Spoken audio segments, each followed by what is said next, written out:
तो स्टूडेंट्स हमने last video lecture में यहाँ तक पढ़ा था कि टू बॉल्स जो हमने ली हैं सेम आइडेंटिकल मास की ली हैं, ठीक है, in S prime frame of reference में। अब वो टकराने के बाद दो बॉल्स क्या कर गई हैं, कॉलेज्ड कर गई हैं। कॉलेज्ड का मतलब ये होता है कि दोनों जो है इकट्ठी आ गई हैं, come together to form a complete mass, ठीक है।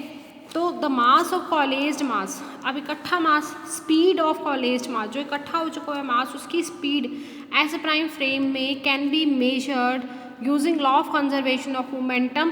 तो वो कह रहे हैं total initial momentum of ball A plus total, वो कह रहे हैं total initial momentum of ball A plus total final momentum of ball B will be equals to the momentum of collided mass. वो किसके इक्वल होगा, momentum of collided मास के। ये बीच में इक्वल्स टू का साइन नहीं आएगा। तो हमें पता है मोमेंटम, इनिशियल मोमेंटम कितना है, मास m इंटू यू, और फाइनल मोमेंटम आपके पास क्या है।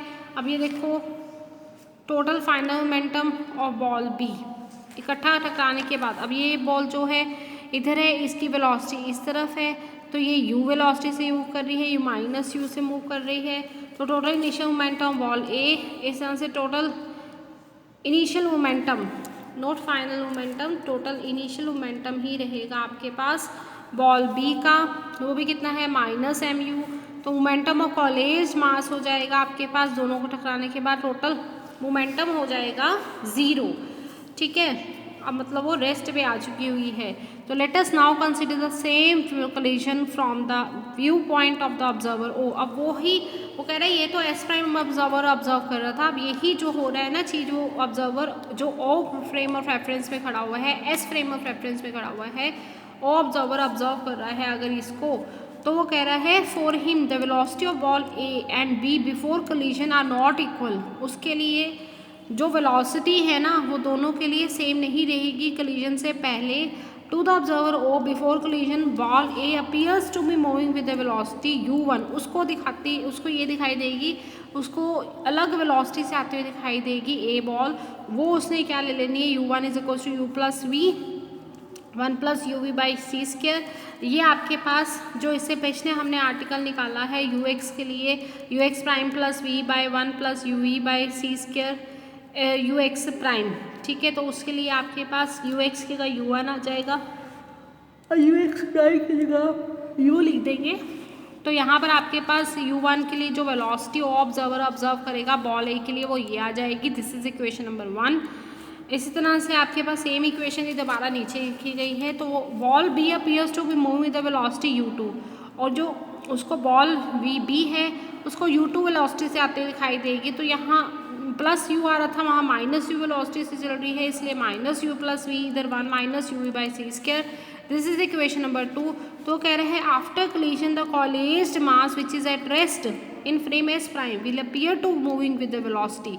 अब एस प्राइम में तो वो रेस्ट पे पड़ा हुआ है, लेकिन जो ऑब्जर्वर किस में है, एस फ्रेम में, उसको कैसा लगेगा, moving with the velocity v to the observer o in S frame, उसको कितनी वेलोसिटी से आता हुआ दिखाई देगा, v वेलोसिटी के साथ।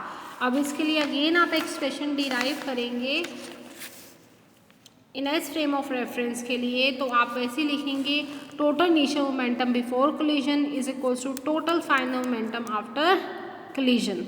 तो total initial momentum before collision क्या है, ए बॉल का, बी बॉल का, और कॉलेज्ड मास हो गया है, टकराने के बाद इकट्ठा हो गया है, तो m1 u1 plus m2 u2 is equal to m1 m2 into v, this is equation number 3 where m1 and m2 are the masses of ball a and b respectively or observed by the observer o in frame of reference s using 2 1 in 3 equation 3। तो third equation में आपने इस equation में 2 1 की जो value u1 और u2 की value हमने निकाली थी वो इधर पुट करवा देंगे। तो पुट करवाने के बाद आपके पास देखिए आपके पास ये इक्वेशन आ जाएगी। अब इसको सॉल्व कैसे करेंगे, ये जो बी वी इधर मल्टीप्लाई हो रहा है, दोनों के साथ आपने मल्टीप्लाई करवा लेना है, इधर m1 कॉमन ले लेंगे, ठीक है, इधर ये m1 है, ये m1 है, इस m1 भी को इधर ले जाना, इधर माइनस का m1 भी हो जाएगा, तो m1 को इधर से कॉमन ले लेंगे, m2 को इधर से कॉमन ले लेंगे, ठीक है। इस पूरी इक्वेशन को उधर ले जाना, इक्वल्स टू में मासेस m1 इंटू 10 m2 और पूरा का पूरा ये फैक्टर, ये तो आपके पास सिंपल फैक्टर ही है। तो m1 इधर से आप क्या कॉमन ले लेंगे, v से v कैंसिल हो जाएगा, इधर v से v क्या जाएगा, इधर u कॉमन लेंगे, इधर से भी u कॉमन ले लेंगे, ये आ जाएगी आपके पास। इधर m2/m1 किसके इक्वल हो जाएगा, यहाँ से देखिए आपके पास ये सेम फैक्टर्स आप इसको सॉल्व जब करवाएंगे m2/m1 अगर निकालेंगे तो आपके पास 1 minus uv/c² bye 1 plus uv/c² बचेगा। This is equation number 4। अब वो कह रहे हैं स्केयरिंग इक्वेशन 1, जो 1 इक्वेशन थी ना जहाँ से आपने u1 की वैल्यू उठाई है, ठीक है, वहाँ पर उसका स्केयरिंग कर देंगे। u1 स्केयर आपके पास a² plus b² plus 2ab 1 plus this का होल स्केयर, ये आ जाएगा, ठीक है। तो this is equation number 4 equation तक हो चुका है हमारे पास, स्केयरिंग भी कर दी है। अब वो कह रहे हैं dividing both sides by c² and subtracting from 1। अब वो कह रहे हैं ये जो इक्वेशन आपके पास आ गई है ना, इस दोनों साइड्स को c² से डिवाइड करा दो और 1 में से दोनों साइड्स को सब्ट्रैक्ट करा दो, क्योंकि दोनों में अगर मैं कुछ भी ऐड या सब्ट्रैक्ट या डिवाइड या मल्टीप्लाई करवाती हूँ दोनों साइड्स में, तो इक्वेशन की वैल्यू जो है वो अनइफेक्टेड रहेगी। तो अब इसको c² से डिवाइड करवा दिया पूरी इक्वेशन को और इधर से 1 में से सब्ट्रैक्ट करवा दिया, तो आपके पास ये इक्वेशन बन जाएगी। एलसीएम ले लेंगे आप, ये कॉमन टर्म्स आ रही हैं, इक्वेशन नंबर 7 तक पहुंच जाएंगे।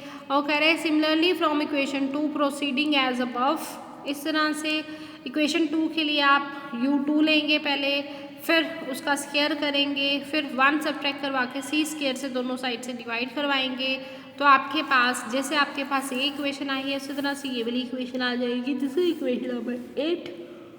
अब इक्वेशन नंबर जो 7 आई है और इक्वेशन नंबर 8 आई है, इन दोनों को करवा देंगे डिवाइड। तो डिवाइड करवाने के बाद जो वैल्यूज़ आई हैं उन्हें डिवाइड करवा दिया जाएगा। तो डिवाइड करवा दिए, इधर स्केयर है, स्केयर उधर चला जाएगा तो क्या बन जाएगा, स्केयर को जब हटाएंगे तो स्केयर रूट बन जाएगा, ठीक है। 1 minus uv/c² this is equation number 9। अब आगे चलते हैं कि कंपेयरिंग इक्वेशन 4 एंड 9। अब 4 इक्वेशन थी आपके पास ये वाली, ठीक है, जहाँ पर इसके इक्वल आ रहा था, उसकी राइट हैंड साइड 9 इक्वेशन की सेम ये आ रही थी, तो सेम इक्वेशंस की राइट हैंड साइड तो हो गई कैंसिल, तो यहाँ से m2/m1 इसके इक्वल आ जाएगा, ठीक है। तो यहाँ से अब आपके पास m2 into this will be equals to this into this is equation number 10। वो कह रहे हैं let us consider a special case of collision between the 2 balls A and B when one of the ball से B is at rest. अब इसमें ही हम special cases discuss करेंगे कि जब बॉल B है ना, जिसकी वेलोसिटी थी u2, वो रेस्ट पे है, तो वो कह रहे हैं हैविंग इट्स मास m2, अगर रेस्ट पे है तो उसका मास भी रेस्ट मास हो जाएगा, तो रेस्ट मास को डिनोट करते हैं m0 से with respect to observer O in frame S। इसमें पुट करवा दीजिए आप, u2 को आपने करवाना है 0 और इधर m2 को m0 आ जाएगा, इधर तो कुछ नहीं आएगा, सेम इक्वेशन उठ के यहाँ आ जाएगी, m0 आ जाएगा आपके पास। तो here m0 is rest mass of the body. Rest mass कब होता है, जब बॉडी आपकी किस में होती है, रेस्ट में होती है, ठीक है, उसकी वेलोसिटी 0 होती है। The mass m1 of the body when it is moving with the velocity u1 is given by. अब वो कह रहे हैं जब बॉडी u1 वेलोसिटी से मूव कर रही है तो उस केस में मास m1 है, कितना आ जाएगा, m0 square root of 1 minus u1 square by c²। ये तो हमने निकाल ली है कि जब वेलोसिटी u1 से मूव कर रही है रेस्ट मास, तो इस केस में ये आ जाएगा।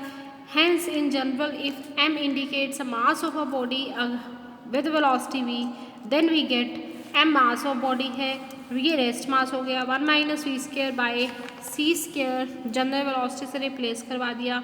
तो this result shows that mass of body moving with a velocity v is more than its mass when it is at rest. तो इसका मतलब जब बॉडी रेस्ट पे होगी, वो कह रहे हैं this result show that mass of body move with velocity v तब ज़्यादा होगा देन जब आप मास निकालेंगे जब बॉडी किस पे है, रेस्ट पे है। तो इसका मतलब चेंज इन मास भी तो है ना हमारे पास, मास एक्सप्रेशन के साथ चेंज कर रहा है, ठीक है, वेलोसिटी के साथ। तो इसका मतलब जब रेस्ट में थी तब कम आया और जब वेलोसिटी v मूव कर रही है v वेलोसिटी के साथ तो मास ज़्यादा आ गया, ठीक है। That is mass of body increases with the increase in its velocity. तो स्पेशल थ्योरी ऑफ रिलेटिविटी ने ये यहाँ पर प्रूव कर दिया कि मास जो है वो एब्सोल्यूट क्वांटिटी या कांस्टेंट क्वांटिटी नहीं है, it will move with change in velocity. तो स्टूडेंट्स ये आपके पास था रिलेटिविटी ऑफ मास और variation of mass with velocity. Thank you students.